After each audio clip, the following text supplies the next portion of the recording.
Hello and welcome to the Daily Dharma number 1. We're going to get right into it. Thank you for joining and thank you for tolerating the break that we took, an extended break over the holidays for those who were looking for content. Today we have a bit of a channeled message to start us off, and first and foremost, I apologize if I look a little disheveled because I was all set to start this morning and the wind just came up out of nowhere. And it's howling and blowing, and it was blowing my hoop house all over the place. I had to secure it and it took me a while. And so the message in that was that I was just getting really frustrated and just shouting all kinds of 4-letter words and just asking, oh, if there's only somebody with extra hands and this and that. But then I actually calmed myself and said a bit of a prayer and just sent up something to the archangels, and for me it worked. And I'm not too much into the religious end of things, but different embodied energies are always with us. And so if anybody is having a hard time, definitely seek the counsel of your elders, your ancestors, whatever guides, guardians that you work with in the real world, or ascended masters. So before we get into the initial oracle cards that are laid out, I have a channeled message. So I was brought to one of the individuals that I follow on YouTube, and his account is under Chase Hughes, and he's somebody who worked with the FBI, I believe, until he had a medical issue, I believe. And he does quite a good work with the psychological end of things. And one of the things I came across of his recently, which I couldn't bring up before the reading here, was something about your identity, and in that the identity is at the top of the ladder.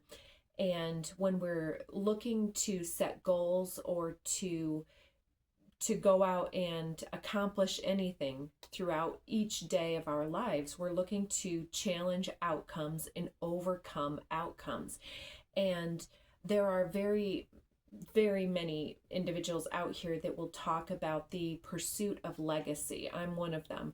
And so any type of a passion project that you're endeavoring to overcome in this world is going to be you pushing through resistance barriers and fear thresholds to accomplish new feats, new outcomes. And before you can change an outcome, then you will need to change the behavior that gets those outcomes. And this is a bit of a channeling backwards here. And so the thing that sets up our behaviors is our perspectives. And before we address our perspectives, we need to address the individuality that we have adopted in this world, and that's our identity. And so if you can follow all that, so the outcomes are based in the behaviors, and the behaviors are based upon our perspectives and what we think that we would prefer or that we want in the moment. And so we do what we want or what we need to do based on the perspective. Now, some of you will say, well, I'm trapped in a job, but are you? Are you a slave, or are you autonomous? And this perspective is one of the primary endeavors that generationally you will see people overcoming. And the youthful generations no longer want the steady salaried employment at a day job that's going to suck their soul through their nostril.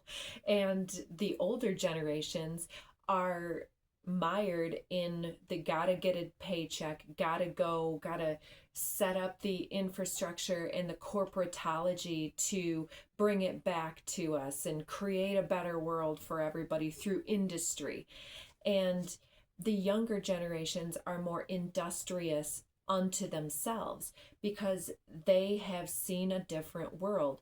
And so to change the outcome, we have to change behavior, and the behavior is always based within the perspectives that we're holding that must shift if we are to shift any outcomes in our world and create that legacy. And yet perspective is always rooted in our identity. And so what is identity? It's influenced by ancestral influences coming down the pipeline into our biological mind space and physical creation and predispositions genetically, and also the legacy of our ancestors. Like in America, in the United States of America, we've got so much of this racial tension, and so much of that is based on ancestral issues and things that other people chose to do and not things that we chose to do. And there are very many older generations just sinking into the errors of their predecessors by not overcoming the identity of their ancestors and that lineage. And so it's also influenced by environmental factors and experiences that we've had. Obviously, if we have been told by our parents that a job is a safe thing and we get canned and have all this trauma-based relationship with the bosses, it's crazy that we would pursue that, and so we go a different direction. So there's something below the influences from the external, and it's coming through as the cluttered hallways within the mind space, within the psychology. And it's all full of noises and lights and blinking and carrying on. And many individuals are not secure being alone or being by themselves, creating by themselves. They'll wait for the permission from other people. They'll wait for other people to come on board with them. They'll wait for partnerships or buy-ins and things like this. And many individuals are very caught up in the doom scrolling, always online, always having the white noise in the background, always having a radio or something to look at, something to hear in the background. And these are cluttering up the energetic pathways within the system. And so we need to be without our electronics. We need to be without other individuals from time to time to reset and individuate ourselves from the influence of the external factors. Because otherwise, when you're in the midst of a group endeavor, you're not going to be able to meditate unless you're a master meditator. And so we need to foster an uncluttered mind, to secure a space for our endeavors to be cultivated and co-created with spirit, so that we are not blindly creating everything that goes on. Because I'm getting a little interruption from spirit that the weather is very often influenced by the collective rage or the collective sadness or the collective excitement within reason, right? And so earlier I was upset and swearing and yanking down on the plastic, holding it in place with all of my weight while I was doing this. And I was just thinking, oh my gosh, I have done this 3 times already. Don't let me have to do this again. And then when I was recognizing that the more intense my swearing and my arguments got, the more that the wind kicked in and the more the weather was knocking me around. And it was like I had to relax. I had to get back into the uncluttered mind space to secure a space for the endeavor I was undertaking. So as we create space to listen and to hear, this is our transformational space to take pause from our initial autonomous, or not autonomous, our our previous approaches that were borrowed from other individuals, from our ancestors, from our wounded masculine space, whether we're masculine or feminine, we all have each. And yeah, we're awakening ourselves to the next leg of the journey.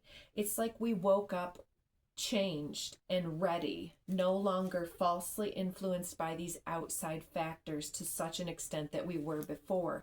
We're able to see through it in the moment, and we're ready and rebranded and renewed and committing to partnerships and mentorships that are more in alignment with where we're going and not where the other individuals are going in our experience.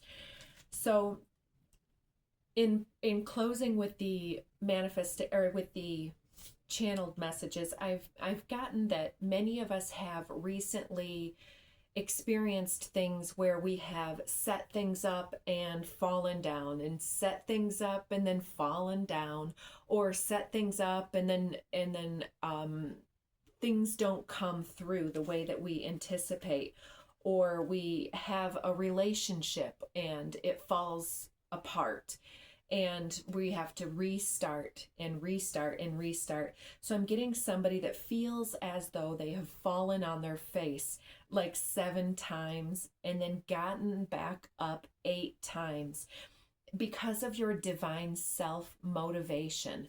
And I'm saying this because we're not always looking for approval or other people to join in. We're out here self-starting all the time. And so we are outpacing something that we have set up for ourselves in previous times, and really repurposing ourselves and going forward from there. So this self-motivated aspect of ourselves is getting back into sacred re-simplification, recognizing that it isn't about the things, it isn't about the trappings, it isn't about the way that it looks. It's about the bare bones of something. I'm getting into these oracle messages.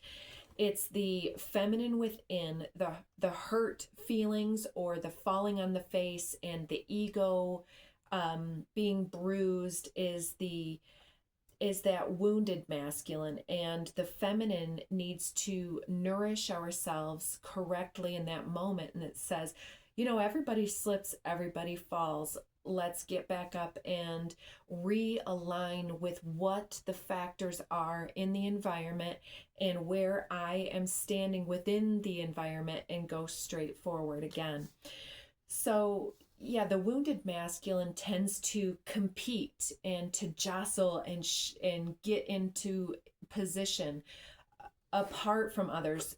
And when there is a rejection or a complication, then there's this retreat back into the self, feeling, oh, well, I did something bad. But there is no bad. There is no wrong to an extent when we're trying our best. So we're learning here how to stay steady, grounded and focused, taking better care of ourselves, whether that's through food or through self-speak or through the relationships that you are ready to undertake, and saying that sacred hell no and the sacred hell yes when it comes time.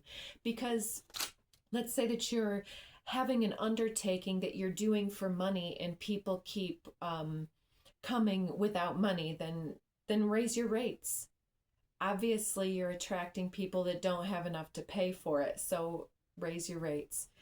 And so taking better care of yourself is being willing to say no, and then when somebody then calls you right after you say no on written, then say it in person to this individual.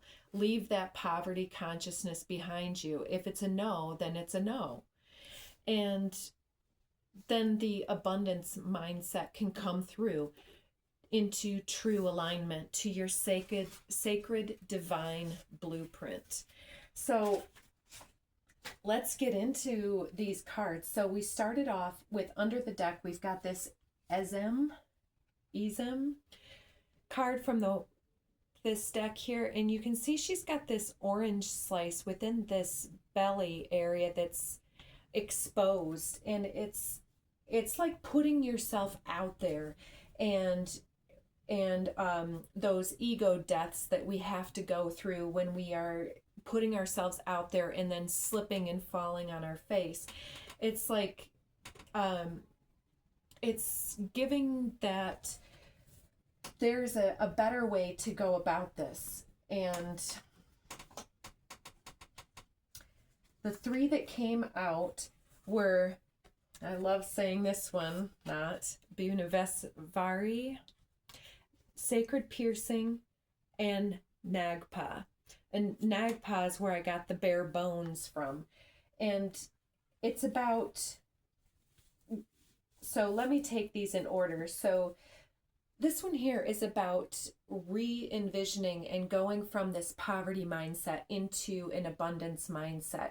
And I always bring up her eyes. It looks like she's been crying, like she's had some type of a golden rehashing of her endeavors. So she didn't get it the first time. She's fallen on her face, or she's seen others that keep falling on their face, yet she holds steady and true in her thoughts and her beliefs of what it is that she is here to do.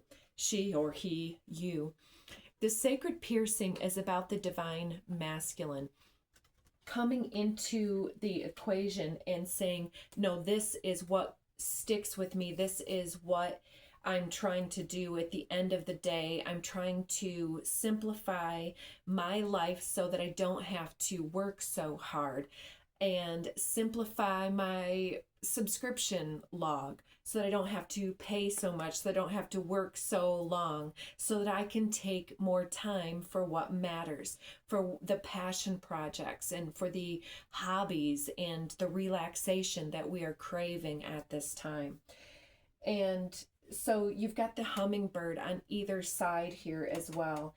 And the Sacred Piercing talks about the sense of finding one's tribe through belonging, through either identifying with a group or apart from a group. And so it has a lot to do with the element of personal choice here, and staying steady and true. And her eyes are closed, and so she's really tuning in to herself. And there's more for that one, but this Nagpa is about going your own direction. The rooster is the one who thinks that the sun rises because he's done a good job crowing all morning long from 5 o'clock on some days. And her eyes are also closed.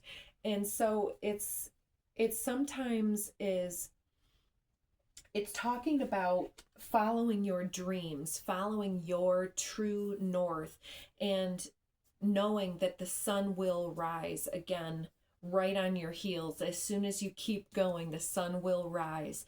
And I've said this many times before too, but the current situation is based on the past, and our past changes slowly.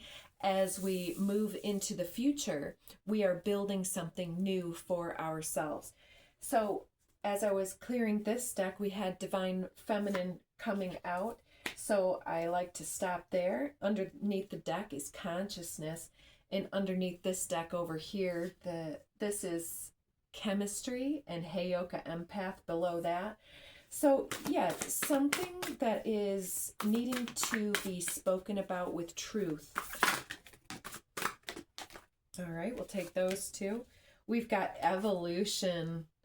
There's this mermaid coming up from the depths. It may be a new guide, or maybe you identify with mermaid energy in your situation. But the mermaid energy here is talking to me about having advanced DNA, where you are attuned and recalibrated with the consciousness of the evolving consciousness of the human psyche, and evolving the human psyche. And so this is you being light years ahead, even of your past self. And so catching up with yourself is what needs to happen next. She of the Lotus is the next one here.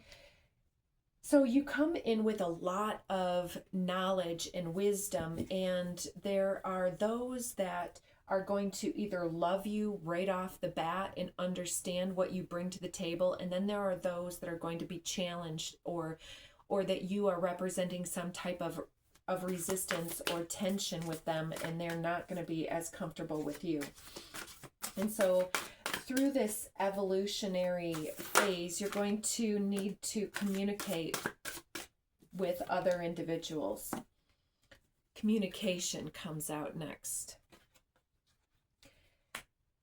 So let's stop there. Oh, we've got romantic love under the deck, and I want to see these ones here. We've got water, the overflow. Interesting. We'll put this over on the side with the mermaid, and we've got star plexus chakra coming up over the communication, and romantic love on this side. Interesting. Divine entourage is walking with you at this time. Isn't that the truth? So we've got this this situation that has caused us to fall on our face again. Like, let's say you set something up, you took a lot of time and effort, and then the individuals that came didn't want to pay, or something like this. It's saying that you need to remember about the prayerful essence and about your emotional context that has generated up to this moment. And so I'm talking about the weather in quotations, even, where the situations and climates are a reflection of inner attitudes that need to be worked through. Conflict resolution, exactly. Legalities, 3D contract disputes, escalations. Defensive and guarded, yes. Somebody has been defensive and guarded, but you light up the room. Things were dull, lifeless, and routine before you joined the team. So there's somebody here that was happy that you joined, and then when you started being yourself, they were challenged. And I'm sensing, okay, we get green light there. I'm sensing that it may have been an older individual that was very secure in this situation, and then was threatened by you, by this divine entourage that walks with you. So there's something that we need to stand firm on with this rebranding energy, and it may be walking away from certain things and clearing your pathway, because I'm sensing that the way that this other individual is interacting with you is based on something that they're very secure in, and you can do it differently. And if you can do it differently and therefore more aligned with yourself and better for yourself, and there's all of these other individuals that will be well nourished by the way that you set up your sacred space. And so I'm getting this, that you are setting up, yes, I got this one the other day too. I don't know if it was Divine, oh, I can't remember her channel name. It's a redhead, younger lady. Anyway, she was talking about how we are overcoming the boxed mentality, because we are setting up ourselves with the sacred piercing and listening to the guides and the guardians that are walking with us, this divine entourage that's walking with us, and we are communicating our essence from a very secure and stable and grounded and aligned version of the self. And so there's something here about when we overcome the boxes that were set up for ourselves, whether these were the identity traps of influences of others typecasting us from an early age. Like, many of us had different friend groups where where things were said, or like, oh, you're the this of the group or the that of the group. And often young people just set up those. Do you hear the wind? It's actually moving the building. But yeah, so there's a lot of pressure and tension in the environment right now. And so there are a lot of people falling on their faces right now. And many other individuals are going to stand up firmer and taller and try to point fingers at other individuals because they haven't gone through the stages of correcting the outcome loop, the feedback loop that happens, because they are not changing their behaviors. Their outcomes are the same, and so they find the perspective to back up their identity that says that the outcome is somebody pushing identity upon them. And so we are coming through this situation, and we're setting up boxes for other individuals that can, so that they can jump from one box to the next, I guess, in a way. All right, we'll take those, and then that's quite a lot. Oh, yep, we got the Whitney Houston song. Somebody likes that you got swagger. 5555 with the inner child. Under the deck, divine your path, opportunity or distraction, medicine or poison, consider the dose. So yeah, we can't take away my dignity. Come on, baby, light my fire. Yeah, so you're coming in with all this solar plexus energy, and other people are still trying to what do you call that? To soothe the inner child's needs. Solve the variable, letting the resources determine the blueprints. So as this individual who is very aligned with your own true north, then you can listen to the individuals out in the populace and supply them with the blueprint for the next box that helps them to jump timelines from where they're at to the next leg of their journey. So meeting up with other individuals, gaslighting, manipulation, look deeper. Gen Alpha, exactly. We've got somebody in this younger mindset here with the, or it could be one of your children, because generation, the Alpha generation is pretty young still, are they not? Still in school? Yeah, they are. Because Generation Z, whatever they're called, are my daughter. Okay, so we've got a few extras here coming in with this Generation Alpha. Your light makes me feel overshadowed. So somebody here wants to meet up with you, but I feel like they want to bring in something to impress you, keeping it casual, light, and open.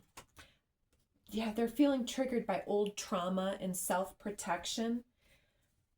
They feel like you're high value, and they want to be high value and handled with care, but you seem to be independent or aloof around them. And so I'm sensing this gaslighting, manipulation, look deeper. It comes because there's some type of a competition with the wounded masculine of this Gen Alpha individual. Your simple solutions, affirming words, and common sense handling of complexity makes you highly sought after.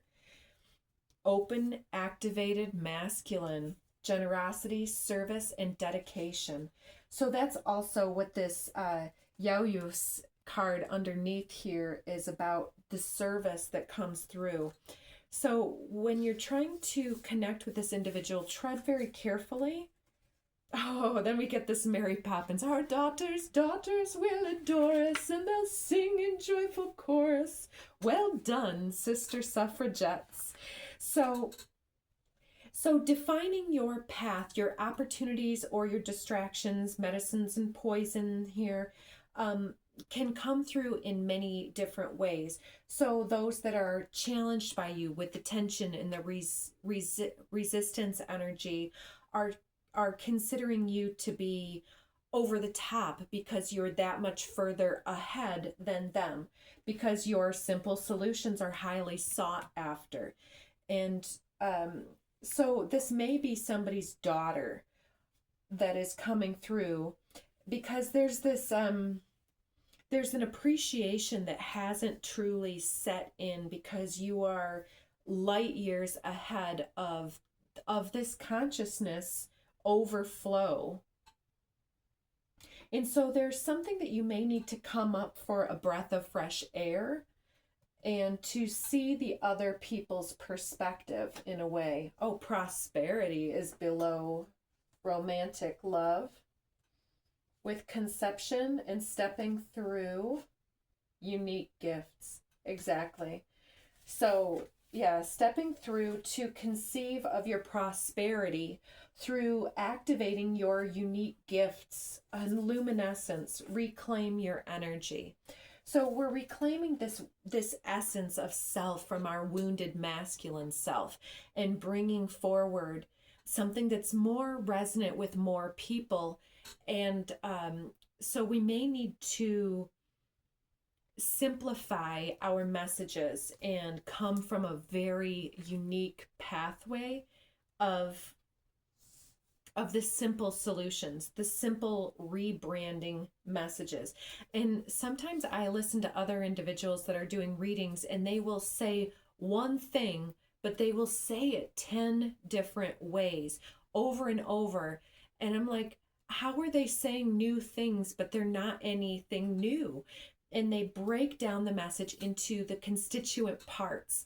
And so here we are talking about your identity needing to be buffered and cleared from this old fear of piercing through some level, some glass ceiling.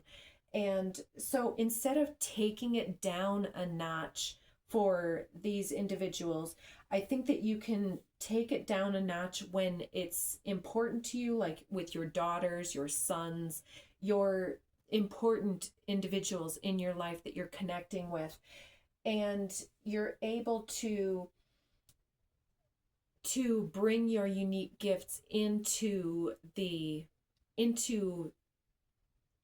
fold a little bit easier, because you can break them down into bite-sized chunks. So there's something about your rebranding here that is coming through. So today we're not going to do the level 2 for the daily Dharma. We're still working on the membership portal. So that's why we went a little bit above today and did you a 30-minute reading. But check back. We're going to do some of our astrology specific readings. We're going to get out our cards and we're going to see what the new year has in store for all of you. So take care and check back for your astrological reading for the new year.